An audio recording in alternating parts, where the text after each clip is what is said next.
안녕하세요 여러분, 환경공학을 가르치고 있는 우쌤입니다.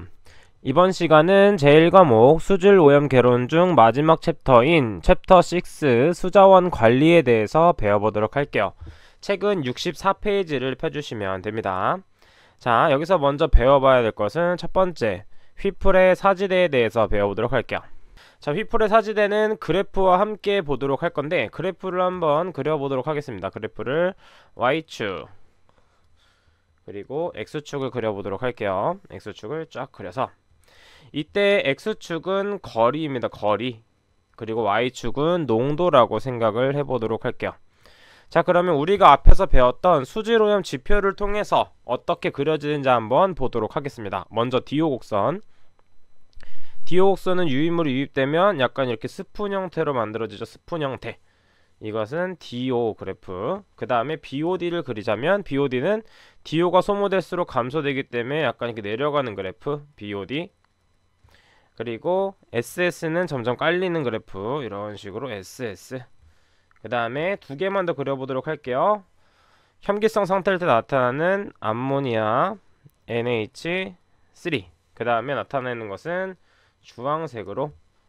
그 다음에 암모니아 다음에 발생되는 것은 NO3 마이너스가 발생하게 됩니다. 자, 이것을 이제 구간별로 나누게 될 텐데, 구간별로 먼저 나눠 보도록 할게요.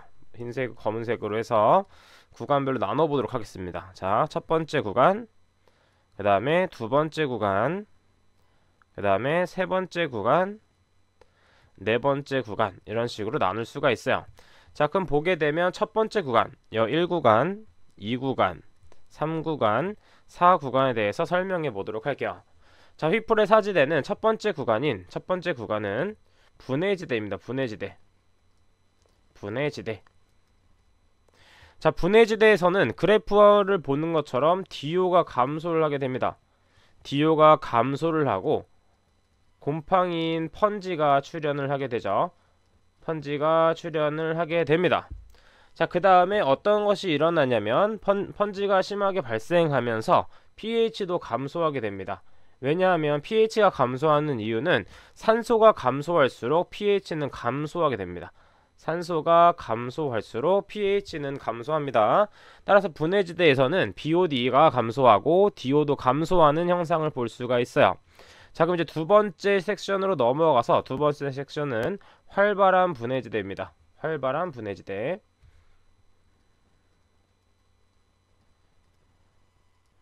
활발한 분해지대.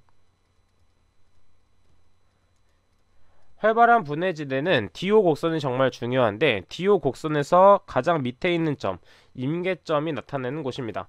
DO 임계점이 나타나며, 자, 이때는 펀지가 사라지면서 호기성균이 혐기성균으로 대체됩니다. 이때는 펀지가 사라지고 호기성균이 혐기성균으로 바뀌게 됩니다. 왜냐하면 DO가 많이 감소되었기 때문이죠. 호기성균이 혐기성균으로 바뀌게 되고, 이때는 혐기성 상태에서 가장 많이 발생하는 악취물질인 H2S, 이산화황과 암모니아가 발생이 됩니다. 암모니아가 발생하여서 악취가 발생이 됩니다. 악취가 발생이 됩니다. 자, 이때 세 번째에서는 이때 발생한 암모니아들, 그리고 이것들이 산소와 만나게 되면서 이 암모니아들이 점점 분해하게 되는 지점을 회복지대라고 합니다. 회복지대. 회복하고 있는 단계를 말하면서 이때 암모니아들은 질산화가 되면서 NO2-N과 또는 질산 NO3-N이 발생이 됩니다. 또한 이때는 이제 산소가 다시 많아지기 때문에 조류들이 증가하게 되고, 반대로 혐기성 상태에서 호기성 상태로 변하게 됩니다. 자, 그럼 마지막으로 네 번째 단계는 정수지대입니다. 정수지대는 말 그대로 정말 깨끗한 물이다 정도만 알고 계시면 됩니다. 따라서 1번 파트는 분해지대, DO가 감소하고 BOD도 감소하는 구간인 분해지대, 두 번째는 활발한 분해지대, 세 번째는 회복지대, 네 번째는 정수지대라고 볼 수 있습니다. 지금 보게 되면 암모니아는 오염물질이 유입한 당시에 바로 발생되는 물질로서 암모니아가 많을 때는 오염물과 가까운 곳에 있구나 라고 판단할 수 있고, 오염물이 한참 흘러간 후에는 아질산과 질산이 발생되는구나, 즉 어떤 구간을 측정하였는데 질산과 아질산이 많다는 것은 오염물질과 많이 떨어져 있구나 라고 생각을 해줄 수가 있습니다. 따라서 이 그래프는 반드시 여러분들이 한번 그려보면서 암기를 해주셔야 된다는 점입니다. 자, 그럼 이제 두 번째를 보도록 할게요. 자, 이 첫 번째는 다 지우도록 하겠습니다.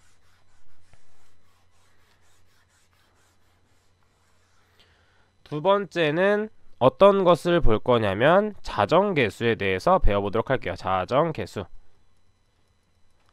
자정계수는 쉽게 설명해 드리면 탈산소 계수분의 제폭기 계수로 볼 수가 있는데, 이때 이 자정계수라 함은 하천이나 호소 등이 오염되었을 때 자연적으로 치유되는 것, 즉 물의 자정 능력을 판단하는 지표를 말합니다.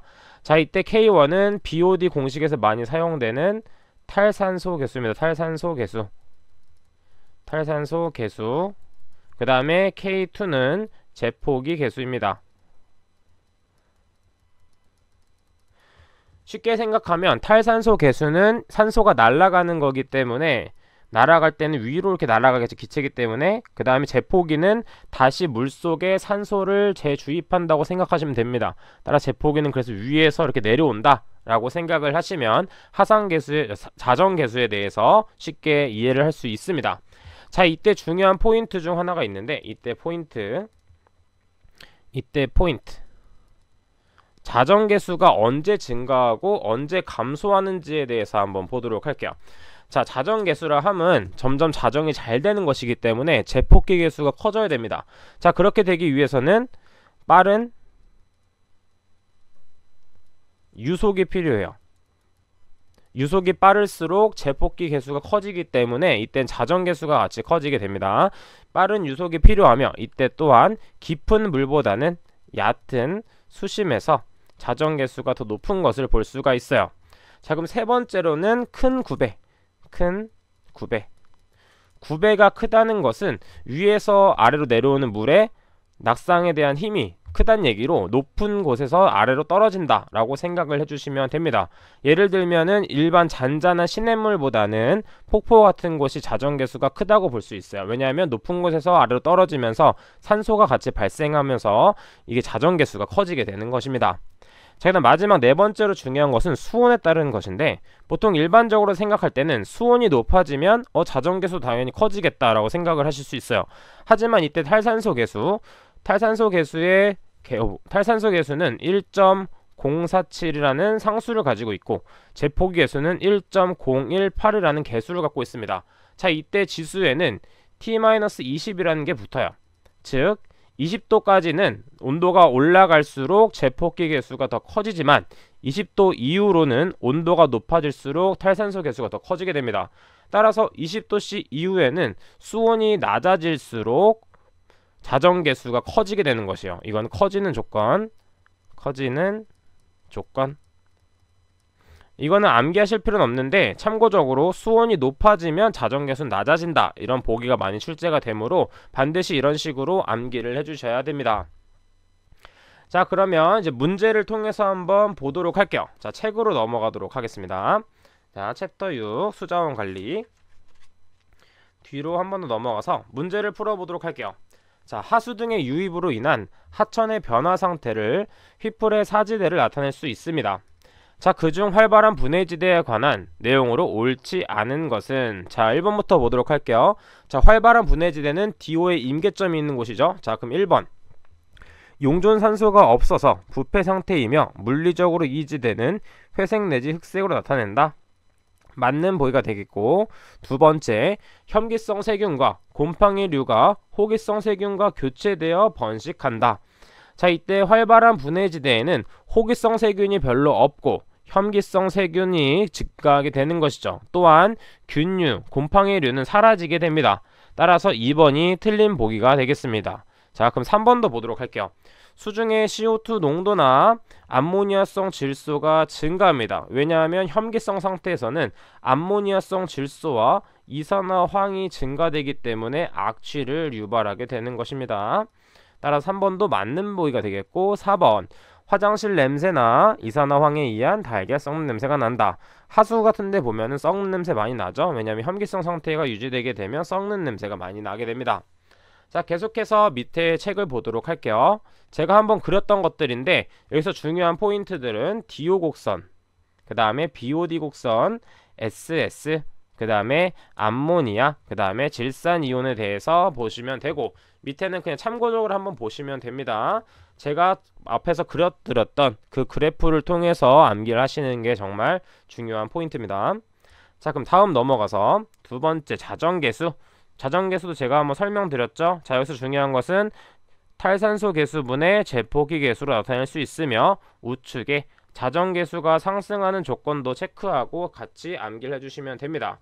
자, 참고로 수온이 높을 경우에는 탈산소 계수의 상승폭이 제포기 계수보다 크므로 자정계수는 감소한다. 여기 정말 중요한 포인트죠. 자, 그럼 이제 문제를 통해서 한번 보도록 하겠습니다. 자, 하천의 자정작용에 대한 내용으로 잘못된 것은 어느 것인가? 1번 생물학적 자정작용인 혐기성 분해는 중간화합물이 휘발성이므로 유해한 경우가 많으며 호기성 분해에 비하여 장시간 요구된다. 자, 혐기성보다는 호기성이 더 짧게 처리가 가능하며 혐기성은 처리 기간이 길기 때문에 처리 공정이 더 큽니다. 호기성보다. 자, 그래서 1번은 맞는 보기. 자, 그 다음에 2번 자정작용 중 가장 큰 비중을 차지하는 것은 생물학적 작용이라 할 수 있습니다. 왜냐하면 자정작용은 조류에 의해서 그 유기물질들이 분해되기 때문에 자정작용 중 가장 큰 비중을 차지하는 것은 생물학적 작용입니다. 왜냐하면 산소가 주된 작용이기 때문이에요. 자, 3번 자정계수는 탈산소 나누기 제포기계수가 아니라 제포기계수 나누기 탈산소 계수를 뜻합니다. 따라서 답은 3번이 되겠네요. 자, 이렇게 쉽게 계산할 수 있었고, 여기서 중요한 포인트는 휘플의 사지대의 그래프를 다 그릴 수 있는지, 그 다음에 자정계수는 어떻게 표현되고 자정계수가 커지는 조건이 무엇인지에 대해서 배워보았습니다. 자, 두 번째 영상에서는 이 뒷부분에 대해서 책을 보도록 정리하도록 할게요. 자, 그럼 이번 영상은 여기까지 하도록 하고 공부를 한 후에 다음 영상에서 찾아뵙도록 하겠습니다. 감사합니다.